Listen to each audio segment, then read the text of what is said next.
So right now in the US, there's currently an epidemic that is sweeping our nation. And the first thing that you might think when you hear me speak these words is, what?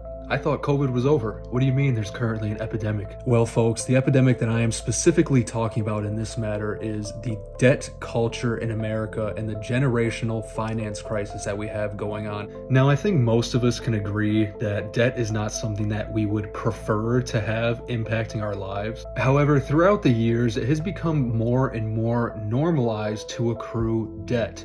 And yes, I know what a lot of people are going to say. The economy isn't in the best shape right now. We can't afford anything these days, so therefore we have to use our credit cards. And then my favorite one of all, life is just hard. Now, while these may be obvious issues that are impacting most Americans these days, we are also going to go over some of the darker issues and more impactful issues that are affecting most of us these days. Specifically on the topic of social media and how it is influencing people's lives to accrue debt that they may not want, but they think that they need. Now, for the purpose of this video, I will be including the two biggest groups as to which this is affecting the most, Gen Z and millennials. I will include data that is for all of America and all ages. However, specifically for this topic, I will be mostly focusing on those two main groups. So without further ado, let's get right into it. At the very end of 2023, the average amount of debt that someone between the ages of 18 and 25 was carrying was just under $30,000 total. Not only that, at the very end of 2024, it was also calculated that around 81% of people in this age group had significant credit card debt that was not due to a mortgage. And this comes very alarming as well because throughout history, this is the highest percentage it has ever been throughout all generations. And a similar statistic that is almost exactly the same as that one, 80% of all Americans have major credit card debt that is not due to a home mortgage. So if most of your debt is not from a home mortgage, what would it be from? The three biggest forms of debt that we have here in America, according to data, are student loans, major credit cards, and financed vehicles. I'm also going to compare and contrast this informative chart that is brought to us by Experian. Now, over the past couple of years, we can see on this graph how Generation Z does have the lowest total debt in thousands of dollars by generation, going all the way back to the silent generation, but right now we're just going to focus on Generation Z and millennials. Now, obviously, as you can see, millennials have almost double the amount of debt that Generation Z does. However, and this is where it gets really interesting, unlike every other generation that we see on this chart, throughout the years, starting in 2021, where you have 18.9, almost $19,000 averaged, of course, in debt by student loans over the course of 2021, 22, 23, and 24. Unlike the other generations, they are not decreasing or staying the same. They are increasing. Now, you can look at the silent generation as well and say, hey, these are increasing as well, but not as steady, and not as fast, and not as frequent. So if we look at Generation Z, again, you can obviously see almost 19,000 starting at 2021, and it is almost up to 23,000 on the national average for thousands of dollars. So with that being said, I do think that we're getting into more of a epidemic. There's people who want to have the college experience, so to speak, and do not want to miss out. With those factors in play, though, the data does not lie. And the biggest reason why the other generations have not been able to shake this debt off yet is due to the fact that there are a very, very small number of people in Generation Z that have a mortgage, unlike millennials and all of the other generations combined. It was also estimated that around 25% of all people in the United States under the age of 40 specifically have some form of student loan debt. Now, in regards to student loans specifically, based on the data that we just looked at, that if a person was going to take on student loan debt, it would be a great idea to make sure that you have your mindset on something that you can do after the fact once you graduate and get the degree to pay off the student loan debt in a timely manner. And I know what a lot of people are going to say. I know people that have changed their majors once, twice, 3 times, maybe even more, and it happens. However, always just have it up here that you will be accruing this debt, and hold on to it if you do not get a job that will sufficiently pay it off in the time that you want it to be free from your name and your pockets. I also believe that the biggest problem with this as well is people are taking on this debt and going to colleges and universities and going into things that they may not even be interested in. However, they are doing this for the college experience or the university experience, so to speak. And at the same time, it is not my right whatsoever to tell anyone what they can or cannot do or shouldn't do with their time. However, I would fully recommend that people go in, again, with that mindset, knowing that whatever action you take is going to have a direct and immediate impact on the effect afterwards. Specifically speaking of people who take on tens to thousands of dollars in student loans and then end up working a completely different job or career which cannot sufficiently pay off those loans. Now, here's where we get to the fun part, because we're going to talk about some even juicier, more concerning statistics about saving money and how that is affecting generations and generations and what we might be able to do about it. Now, obviously, I know what people are going to say about this one as well. The economy is not in the best shape and it is not where we want to be,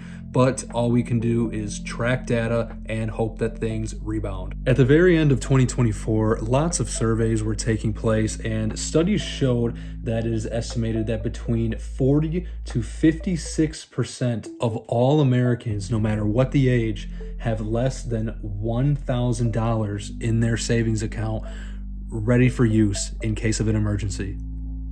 Now, I don't know about you guys, but that statistic is very scary for a couple reasons. Number one, if anything happens to you, whether it be medical, everyone knows that medical bills are through the roof, not something that we want to deal with. Number two, catastrophe. It happens. You never know what's ever going to happen.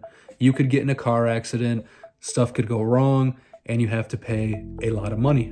It's also good to know that with Gen Z and millennials combined, almost 70% of that entire population has that less than $1,000 ready to go in their savings account for an emergency.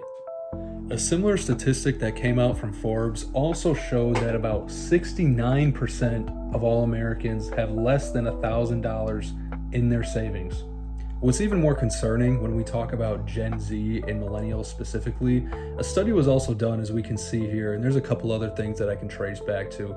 When asked, have you started saving money yet? And if so, what age did you start? This graph will actually show us some pretty alarming numbers, as you can see. Now, while a large majority, as you can see, the 62% and the 67% among Gen Z and millennials have started saving already, there is still a big and vast majority that say that they have not because they are too young, they can't afford it, or they have just not started saving whatsoever. Here's where we get to the part that people don't want to talk about. So if you get triggered easy or don't like hearing things that might upset you, you might want to turn the video off right now. Through this specific topic, I will show statistical data, and I will also put in my own 2 cents on what I think is the root of the problem. Now, when you hear the words social media, a lot of people will assimilate with TikTok, Snapchat, Instagram, Facebook, Twitter, Reddit, LinkedIn, or any other type of social media that you can think of. Now, on this chart right here, obviously you will see a lot of the platforms that I was just speaking about, as well as YouTube. That is the biggest one as well. Now, unlike all of these other platforms, YouTube, I think, can actually be used in a lot of helpful ways. There's a lot of good information on there, just how-to videos, and a lot of news networks. It's actually estimated that about 72.5% of all people living in the US use some form of social media or have some type of social media app on their phone. Now, everyone knows that specifically over the last decade, or even the last 15 years, when smartphones were just starting to come out and the craze was all over, everyone wanted the Blackberries, and stuff like that, or the new iPhone. What was the new craze? What was the new craze? What was hip? What was new? What are people doing? That cycle has continued on through the years. However, unlike in the past, we are more accustomed to it than we were 15 to 10 years ago because it is such a big part of our lives. Hence those statistics that I was talking to you about earlier. While I do wholeheartedly think that social media can be useful in terms of gaining knowledge, learning skills, and just being a better person for self-improvement reasons, I do believe that they have their dark side when it comes to contributing to debt culture and generational finance trouble. Why would I say this? Well, if we think about Gen Z and millennials specifically, we know that a lot of them, according to the data that we just went over, have some form of social media app on their phone. Now, when we take this information and we relate it to debt and debt culture, there are a lot of people who will look at social media and compare it to reality. And what I mean by this is people who go on Instagram, Facebook, and just really look at the highlights of people's lives that they are living around, or even famous people. When the average person sees something like this, it might motivate them to either, number one, do better and improve their own life, or number two, act like it is normal and therefore spend money to try to replicate this experience. I want you to think about it like this. How many times do you innocently log into social media or check an app that you have on your phone and see someone either buying something that they don't need, getting food when they know that they can stay at home and cook, or go to the grocery store and get something for a lot cheaper that would last them a lot longer than buying food out does, or taking vacations frequently when they know they probably can't afford it? Again, at the end of the day, these things do seem very innocent, and one would think, oh, why not have some fun from time to time?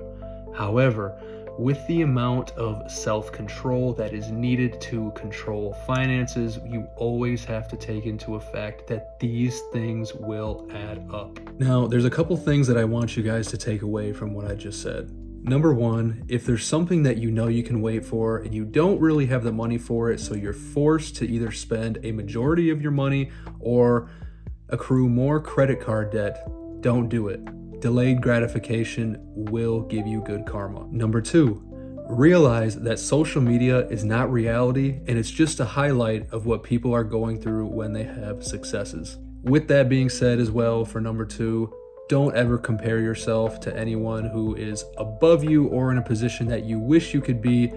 Only strive to be better than what you currently are and just take the necessary process to get there. And number three, which is the most important, is that you have the choice. Yes, you watching this video right now have the choice to carve your own path and create your own future. So even after everything that I just said, just know at the end of the day that this is just a suggestional video. Does go over some data and statistics, but I also added my personal opinion in there because I think that there are a lot darker things going on with manipulation and the way that debt is being treated as something that is not significant when it really is. So with that being said, just know that going forward, do whatever it is that makes you comfortable, but just know that there are repercussions for your actions.